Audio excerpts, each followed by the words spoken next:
Here we are, people. Yay, look! Yay! Sopranos, baby! There you go. Talking Sopranos live here.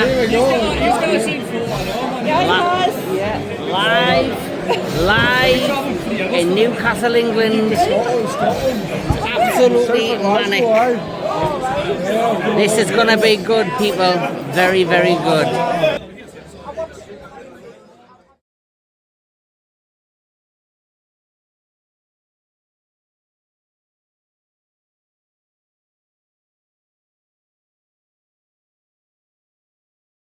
What are we supposed to do now? Sing loud. She's ready, people. She's singing to the song that Ralph Tracy, the stripper, got killed in The Sopranos. She's singing and dancing to the song while we're waiting for the show to start.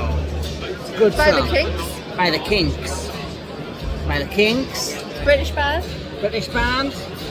Yeah. See, even in New Jersey, they like the Brits.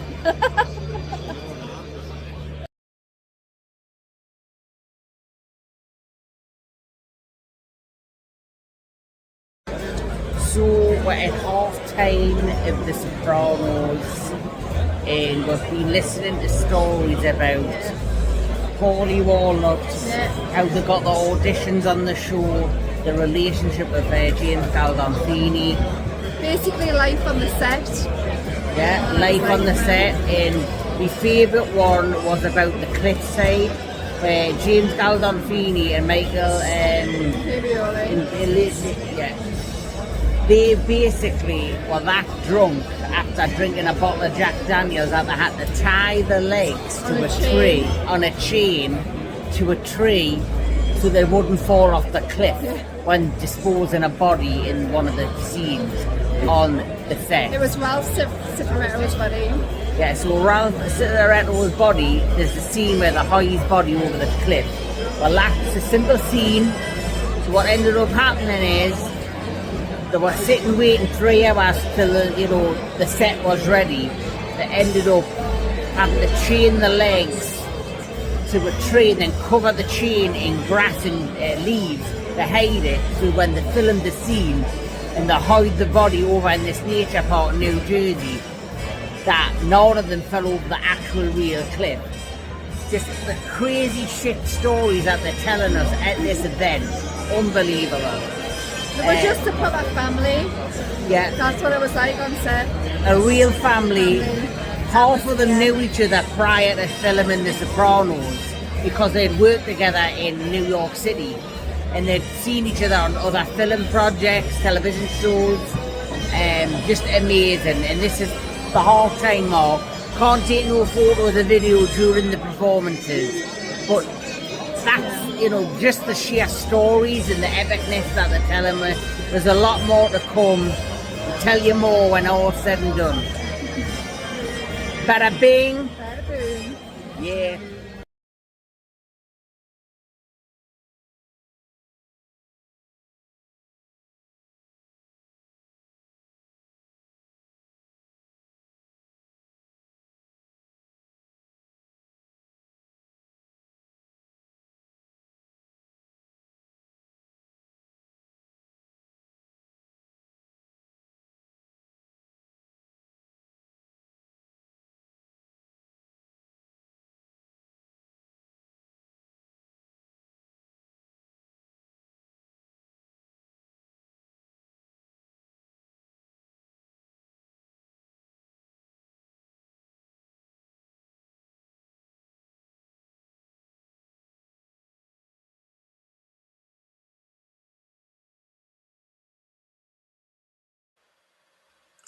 Hello, everyone, and as you've just seen by the footage that I took, me and this lovely lady in front of us, Miss Jill Gamblin, as she used to be known, is now known as Jill Neilson, Yeah. aka Jill Bada Bing Neilson to me.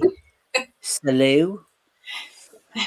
Uh, yes, Absolutely. yeah, Vodka can. yeah, salute with your vodka can. So, me and this beautiful lady, as you've seen by the footage, went to see Talking Sopranos, which was the live conversation with two of the stars of the show. You're better at saying these names than me, so who were the names of the cast It members? was, Michael Imperioli, who Yeah, plays Christopher, and Steve Sharippa, who plays Bobby Bacala. yes, there they are. So that is them, like at one of the shows that they did. I do have some photos from the show, but these weren't taken by me because we weren't allowed to take any photos. So I took some photos that I discovered online and placed them here. So obviously here are the three that we seen.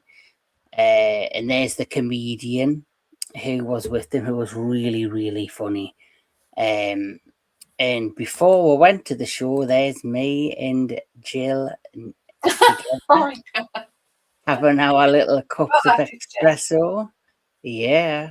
Oh my god. So, so Jill, you are to me the biggest Sopranos fan out there. So, when you first heard about this coming to Newcastle, how were you feeling? Oh, I was excited. I was like, I have to go. I don't care if nobody goes with us. I would have gone on my own. Because Were you? well, like you say, I watch it. I mean, I watch it on repeat basically because I'm that sad. I just watch the whole series and go back to the beginning and back to the beginning. No, Um, that's and dedication. well, yeah, and I've listened to the Talking Sopranos podcast. I've listened to Yeah. that a few times, with Michael Imperioli and Steve Sharippa. So I thought, well, I've got to. It's my favourite show. I've got to go and Yeah. see them. Yes. So Fresh. I was the one, I think, who introduced you to The Sopranos Yeah, years and years ago. many, many years ago, and I watched it once or twice, and then obviously it kind of phased off television, and then it ended up just being a Sky Atlantic exclusive, and you watch it constantly on Now TV. Yeah. So with me only have seen it a couple of times and not seen it and revisited it for years, to actually start revisiting the show was really for me nostalgic because it took me back to a time that I really enjoyed. Hmm. And then to sit there with these amazing actors and listen to the backstories was just phenomenal. Yeah. So obviously we were sitting there, we were having a right, laugh with some of the backstories, but they talked about mostly about the introduction of how they auditioned for the show. It Hmm. pretty much felt like they had taken a number of episodes of their podcast, took like the conversations I had from different episodes because I watched a number of the episodes, and then they combined the stories from the podcast into the live talk show. Yeah. The live conversation. So obviously, what for you was your favorite part of the um the stage show? Um, it was probably when they were talking about like James Gandolfini because Yeah, it's a shame he's not here with us anymore. yeah, But I loved when there was talking about him and how he was obviously total opposite to his character. In yeah. real life, he was really like kind and he was quite shy. He Hmm. wasn't obviously outgoing and loud like he is. Yeah. And just how generous he was as well Hmm. with the cast. Hmm. He gave them. I think he fought for like a pay increase, and Oh, then he gave that, them all yeah, watches, like I don't know, $15,000 watches. yes. Um, That he was just story blew my mind. Where mhm, basically when we were watching Talking Sopranos, the conversation, where I think it was Michael mentioned how he was such a lovely man, such a gentle giant of a man. Mhm. How, like you've just said, I think they had done so many seasons of Sopranos and come up to like they wanted to obviously continue the show. They were trying to do a negotiation with his new contract, and he had a contract dispute. And the rest of the cast could have walked away. I could have said, just sign the deal, whatever. James or Jimmy, as they called him. So to them, we know him as James Gandolfini, but they call him Jimmy because they were his real fans, and so not fans, friends. And I loved how he said he invited them all back to his trailer, and he literally sat there and he said to them all, "Thank you very much for sticking by me." And as a tribute, he not only bought the cast and I think he spent over $1 million of his wages on getting everybody a watch. And I think he got the watch that had the Sopranos logo on the back, but it had the start of the show and the end date of the last episode. And then, I'm sure he also helped. He paid off people's mortgages and stuff, like cast and crew. Yeah, cast and crew. And he looked at everyone as family. Yeah. And also what I take away from the show is the hilarious stories of this particular man. I know. Oh, yeah. Like, obviously, when they did the Talking Sopranos podcast live on YouTube, which all episodes are available for those who may want to watch, obviously they did something. What was it called? The stripe meter about his hairline. Oh, it was the winger meter.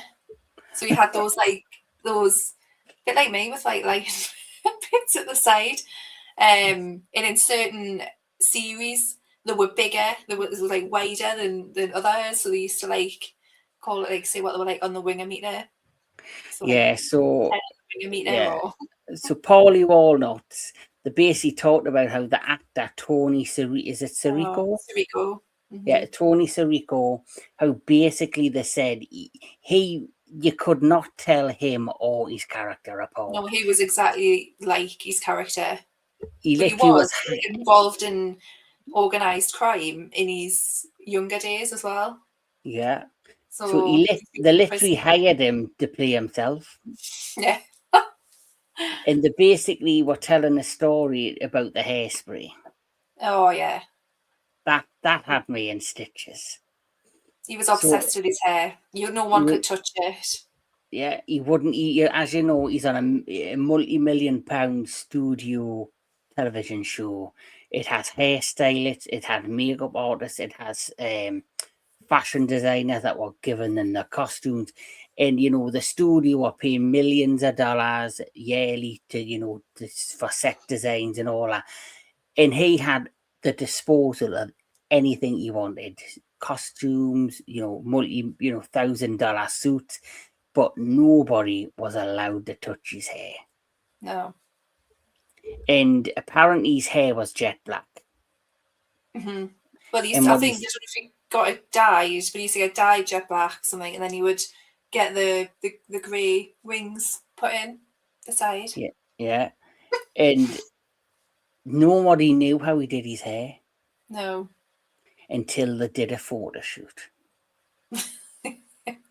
Can you remember the story they mentioned about the photo shoot? No, I can't remember that one. So Michael said that him and the cast were all standing there. Is this with the hairspray? Yes. Yeah, when he basically said everybody was there on the set of this photo shoot for season 4. And he basically said no one had ever seen him actually do his hair or how he got it to stand up or get it all in. So he was at the hair part of the studio, at the mirror. and he literally got a jar. And Michael said he has never ever seen a can of hairspray the size of the one he pulled out. He says it was like an oxygen cylinder that big, and he literally did his hair, sprayed the hairspray in the air, and literally stood under it, Like a let cloud. it and it was like a mushroom cloud, and he just let it shower his head. Yeah. Yes. That is the best way to do it, apparently. Than just put it on. Well, I don't think it would work with my hair, Jill. No.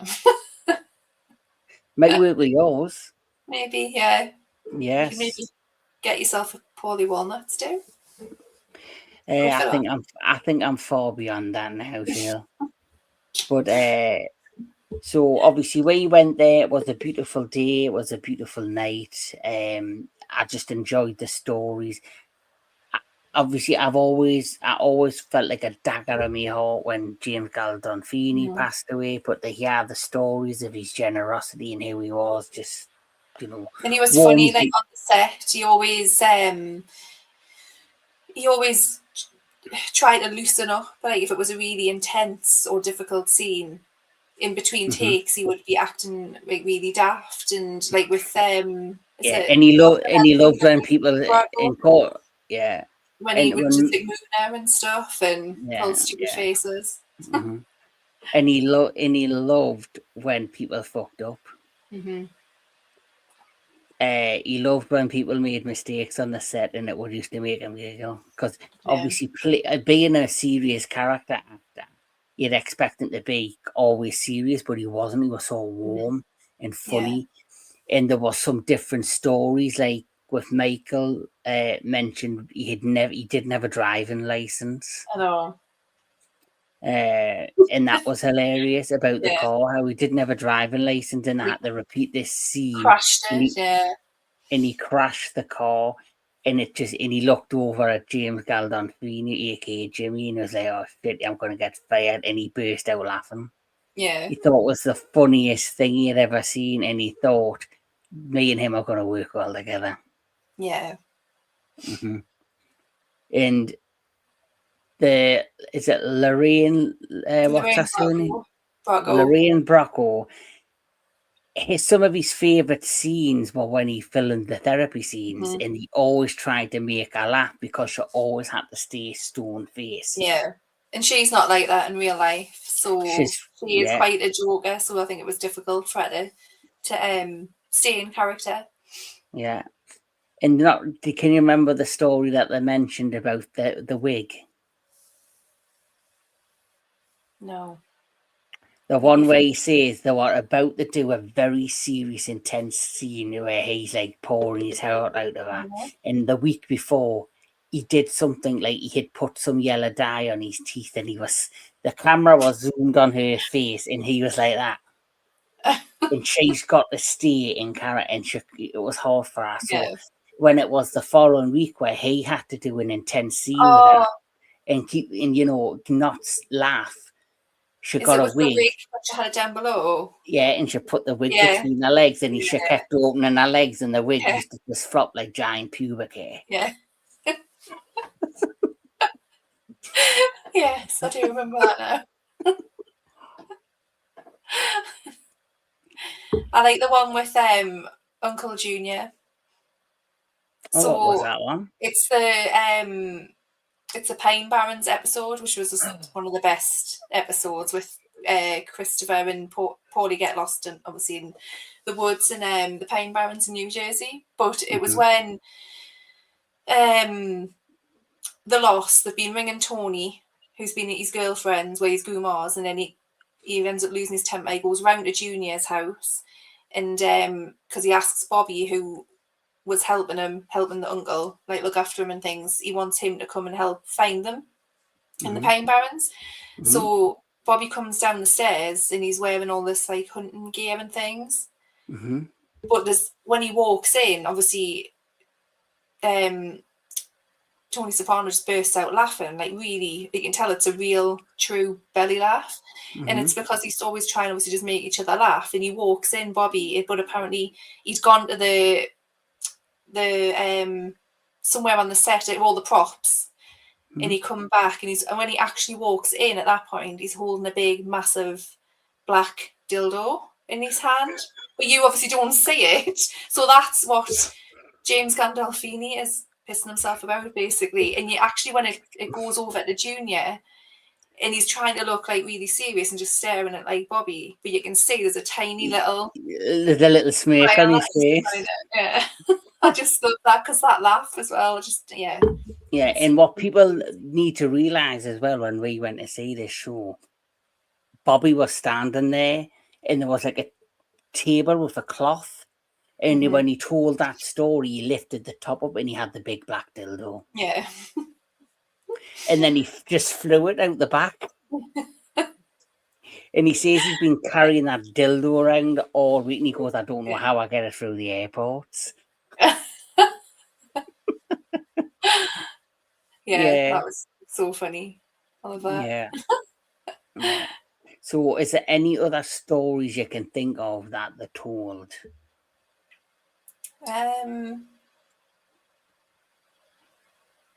Because there was so much information that were passed on. It's so hard to think on the spot the things that we're seeing, because it was just so exciting to be there, and the crowd was very much into the live conversation, like. And I want to speak a little bit about the impact of talking Sopranos, because at the end of the day, the show ended many, many years ago. Was it 2013 it ended? Yeah.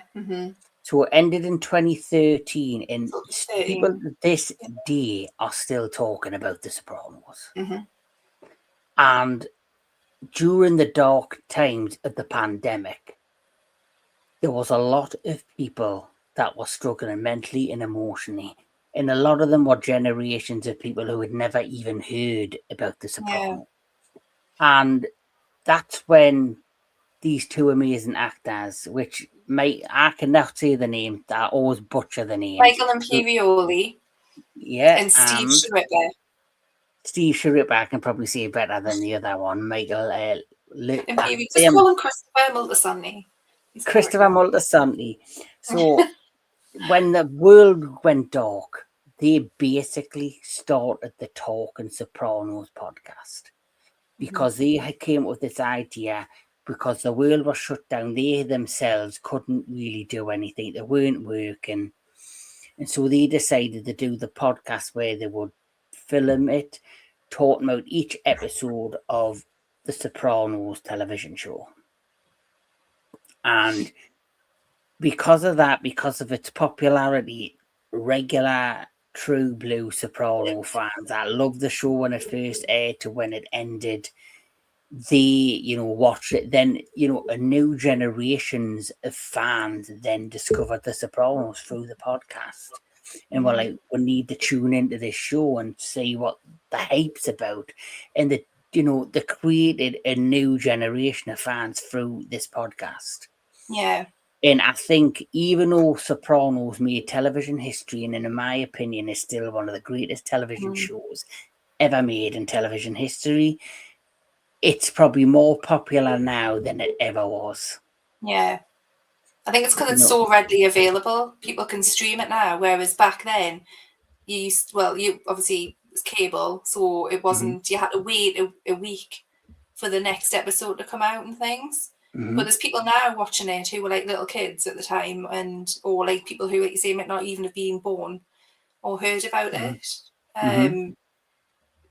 But I know that's when I started watching. Obviously, I'd already watched it because you'd lent us the DVDs years and years ago.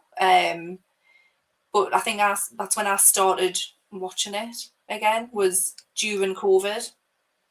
And then, like you see, you linked onto the podcast. Found that, and then started just listen to that, all of it, which is really good because they get loads of like cool guests on from the show. Yeah, and they had David Chase on as well, the creator. But I think they did it as well because they hadn't even watched it. I think Michael might have seen it once, Steve Schwipper hadn't seen it, but he'd only seen it like at the time when being filming it and it came out. And they did it because they thought, well, I think they were in pretty dark places during COVID, from what they've said on the podcast. But they did find it really hard as well to watch it because of losing James Gandolfini. They said it was really, and they were talking to, his sister in it. The actress who played, Janice. So Ada Totoro, she's on the podcast as well, and she mentioned that she still hasn't watched it, so she came on, but she couldn't talk. She couldn't watch it. She said she might one day, but it was too difficult. But yeah, I think it helped them, and obviously helped other people who were fans and had nothing really else to do. I wonder if when they revisited it and rewatched it, like you say, never watched it but starred in the show. I wonder if it made them help them with the grief. Maybe they hadn't fully mourned James Gandolfini's passing. And maybe watching the podcast, doing the podcast and watching it, not only was a great nostalgia ride and take them, through memory lane of good times in their lives. It's not just filming an amazing once-in-a-lifetime show, but also bringing back those backstage memories and moments with these people that they eventually called family. And to lose not just the biggest star of them all at such a young age, and a good friend, maybe, if they still were in shock or still in disbelief and hadn't really come to terms with it, maybe this was their way of doing the podcast, getting through a hard time, a dark time with the pandemic, but also helping them finally, move on or find closure in his passing. Yeah. I think it probably has helped with that. That would have been a good thing to ask them at the show, because they had people obviously from the crowd. You could go and ask. You could, at the end, people were able to go up, mention they want to ask a question with them, and they're all queued up. Yeah, so that would have been a good one. And I have to be honest, some of the audience questions I didn't think were that great. No, I think I would have come up with a bigger. You would have done much better. Like, I would have been shit because I can't think like on my feet like that. So yeah, that would have been a good one. Yeah, like one of the questions was, "What was it like playing a gangster?" And I was like, "Well, it's he was like, Michael was like, well, it's acting. I'm playing a character. I'm not really a gangster." And it's like, because they're only allowed 10 audience members up at a time, like in total, to ask questions to these two gentlemen. And some of them were good and some of them were shit. Majority of them were shit. But in all, going to this show, especially with my bestie, Mrs. Jill Neilson, bada bing. It being somebody who loved the Sopranos and having enjoyed the show for such a long time, and being able to share the show with you, like I see, I was a lover of the show first, introduced it to you. Now you're even a bigger fan than me. So that's another great thing that I passed the show on to you. And you never know when your kids get older, the likes of Freddie and Georgia, they'll become super fans like their mom. Yeah. But obviously we had such a good time, I had to do this. Oh my God. Yeah, we'll go the new generation of the Sopranos. But like every good gourmand, she wipes us out and she takes over the bada bing. Oh, that's a good one. I wish I looked like that. Well, you do. Trust us, you do. Yeah. But yes, that is great. And when we were also there, we did get some amazing merch. We did, and I've left it. Me bag. I got the bag, the tote bag. That's in the cupboard, and I also got the beanie hat. You did. Here we go. Oh no! I can't believe. That's why you wanted a picture of it. And then I got these. So that's Mr. Sopranos box set, and I got this amazing cap, which I will be wearing in the summer when it's boiling bloody hot. And then, of course, I was very lucky to get one of the last remaining Talking Sopranos posters with the autographs of those two legendary I actors. should have And got there that. we go. Boom. Talking Sopranos, baby. So, yeah. I wish I'd bought the poster. You'll have to get it in a frame. Get it Yep. up. I'm not going to unseal it till I buy myself a frame. Just like it's going to go next to me other signed poster I've got up on the wall. But yes, is there any last memories and moments you'll want to talk about the Talking Sopranos conversation? And basically, what did it mean to you? What did it mean? Because you've been such a fan of the show. What did it mean to actually be so many feet away from two actors and Well, that that was you like, admire? well, yeah, the massive idols of mine. Mm-hmm. To be in the same room. It was like surreal. I don't know, because I just never ever thought I would see anybody from The Sopranos. I didn't think Mm-hmm. they would do a tour. I mean, I knew they were touring in America, but I didn't think it would come here. So I Mm-hmm. felt really lucky. It was one of the best nights. Definitely one of the best nights of my life. Seeing them, Oh I yeah, loved it it. was one. Yeah, I would say it was surreal for me because, as you know, I love pop culture. I love film and television. Hence why the entertainment headquarters is here and breathing on YouTube. But obviously, huge fan of the show myself. But like I say, I haven't seen it for a few years because there's been just so much happening, so much going on. So to revisit it for me personally was a great ride into good times for me. And like yourself, to be able to sit there and listen to these two amazing men talk about amazing memories with good old James Gandolfini, as he's just such an icon. I And know. he's actually been voted as basically everyone has said basically Tony Soprano and is gonna go down as probably the greatest character in television. Oh yeah. And Which I think he hated, really. yeah, He wanted to not be known just for that, but he was yeah, so good in the role that's happens. yeah, yeah. In like, I think he was worried about constantly being typecast. Is Tony Soprano, which if you look at the long picture, you get like all the actors from the Marvel movies, like Chris Evans, who plays Captain America. I generally think, hey, this is just my person. I don't think he's that great of an actor. No, And I generally feel like everything he's done since then hasn't been that interesting. I don't even know what he's been in. The only film I would say I like him in outside of that is the first Night Out movie with Jamie Lee Curtis, which was like in the Don't think I've you know even. like a murder mystery film. They've got the two sequels on Netflix as well. Right. Daniel Craig, who played James Bond, the lead, he's plays the lead detective in that. But yeah, like you, strong memories took us down a memory that I've always loved, and of course, the night was brilliant, and it made it even better that I was with my bestie, I know, Miss definitely. Jill Gambling, and then we had some drinks before, we had some Yeah, drinks after, and then we went home and we just reminisced about the I good know. days. And it'll But be a memory that, yeah, I'll have forever. yeah, and I'm glad we Definitely. got to do it.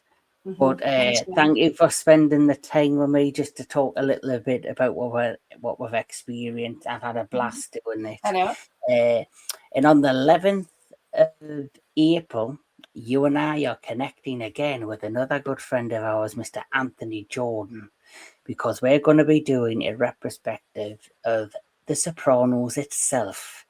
So we're just going to talk a little bit about each season, our favourite part of the show, our favourite episodes of the show, all the good stuff. And we're just going to have a blast doing it. Yeah. So thanks for joining me, my bestie. Everybody who's watched this, please like, share, and subscribe to the Entertainment Headquarters. There's some more great stuff coming down the pipeline. But until next time, like I always say, keep on enjoying your movies, keep on enjoying all things entertainment. Bada bing, bada boom. Salute. We'll catch us all at the next one. Bye.